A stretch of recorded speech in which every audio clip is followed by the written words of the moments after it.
What's going on, guys? It's Nirav from UK Mobile Review. We're here at the Samsung stand at Mobile World Congress 2014. In front of us is the Samsung Galaxy Tab Pro with an 8.4-inch display. Let's take a look at Samsung's latest tab. Sennheiser for lending us the EW100 and ME2 microphones, and Sony for lending us the RX100 Mark II camera for our Mobile World Congress coverage. Check out the links in the description below. As you can see, it's not just your standard tab. Now we're looking at Tab Pro range, which I think Samsung's going to be Samsung's branding for devices that are supreme spec, which we're about to show you is definitely the case for the Galaxy Tab Pro 8.4. To begin with, we've got an 8.4-inch display. It's WQXGA 16:10, so it's a QXGA display which is 2560 by 1600 pixels. It also comes with multi-window, which has been redesigned, as you'll see here. It's no longer from a little pop out to the side, it's now a big window. And as you'll see, you've also got a flipboard here, which is now available from the left and not swiping up. And it just looks like it's running a later version of the Samsung TouchWiz UI, which we're probably likely to see arrive with the Galaxy S5 later this evening. Let's take a look again at the actual device itself. We've got up top, we've got a 2-megapixel camera. We've got two buttons at the bottom here, which are the home button, the back key, and also the capacitive multitasking menu. As you see, multitasking has now been changed as well. It now looks a lot cleaner. It actually is much snappier, and it's a lot nicer. This is powered by a Snapdragon 800 processor. And on the right, we've got the volume keys and the power key, as well as the IR blaster, which means to control your TV, you'll be using it like such with the Samsung Watch On application. On the back, we've got a textured finish, faux leather textured finish similar to the Galaxy Note 3, an 8-megapixel camera with single LED flash, and obviously the NFC chipset. As you're about to see, this is not a removable back cover, which is kind of a change for Samsung, but you can probably understand why they've done this.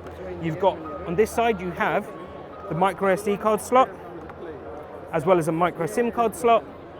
At the bottom, we've got micro USB 2.0, and that's just the specs on the device itself. The Galaxy Tab Pro 8.4 is just 7.3 millimeters thin, really, really thin, and it weighs in at 331 grams if you're going for the Wi-Fi version and 366 grams for the LTE version.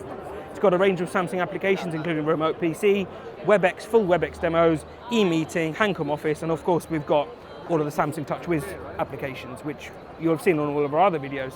You see we've got Remote PC and WebEx as well. The Galaxy Tab Pro 8.4 runs on Android 4.2, and as it takes a SIM card, guess what? You can actually make a voice call with it. So you've got an 8.4-inch tablet, which you can make voice calls with. Is that something you want to see? Let us know in the comments below. We're going to the settings menu to show you your Android version. You can see that TouchWiz has been redesigned. It's just little icons at the top and a much, much cleaner experience to what we saw within the Galaxy Note 3. As you can see, it's running Android 4.4.2 KitKat out of the box. SMT325 is the model number, and we're going to show you something very cool. Remember, with Samsung devices, you double press on the home button to get to the task menu. Well, we've now got the task manager there. So what happens when you double press the home or press and hold the home button? We now go to Google now, and you can say, "Okay, Google." Well, it's very loud here, but it won't work. But as we'll bring it closer, the Galaxy Tab Pro 8.4 supports OK Google, and this is probably part of Samsung's new, and it picked it up. It's probably part of Samsung's new arrangement with Google. As you can see, there's very much more a cleaner experience, less of the gimmicks we've seen with past devices, and actually a much, much nicer overall experience. Very happy with that. The rest of the specs include 2 gig of RAM, 16 gig or 32 gig internal storage, depending on the device and your region. A micro SD card for up to 64 gig expandable memory, an 8,200 milliamp hour battery, which is very big, especially for a device that's slim, Wi-Fi, NNAC, CH bonding, Bluetooth 4.0, and micro USB version 2.0. We'll be back with a better look and more in-depth look at Samsung's new TouchWiz UI, as well as the whole Galaxy Tab range. But for now, thanks for watching. Please like, comment, and subscribe, and I'll see you in the next video.